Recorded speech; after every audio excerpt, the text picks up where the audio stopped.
Astrology science ആണെന്നാണല്ലോ പറയുന്നത്. ഏത് സയൻസിനും തെറ്റും ശരിയും ഉണ്ടാവാം, അല്ലേ? അയാൾ പറഞ്ഞത് പലതും ശരിയായിരുന്നു സർ.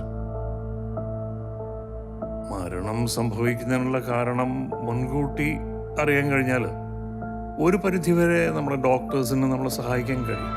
പിന്നെ നമ്മൾ ആശ്രയിക്കുന്നത് വിശ്വാസങ്ങളെ, ദൈവത്തെ, അതിനെല്ലാം കഴിഞ്ഞേക്കാം.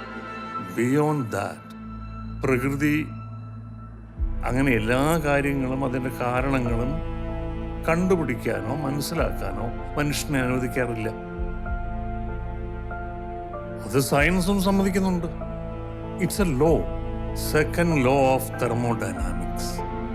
ഈ ഭൗതിക ശാസ്ത്രജ്ഞർ ഇതിനെ സിസ്റ്റം ഓഫ് എൻട്രോപ്പി എന്നാണ് പറയുക. ഡാർക്ക് എനർജി, ഡാർക്ക് മാറ്റർ എന്നൊക്കെ പറയുന്നതും ഈ കണ്ടുപിടിക്കാൻ കഴിയാത്ത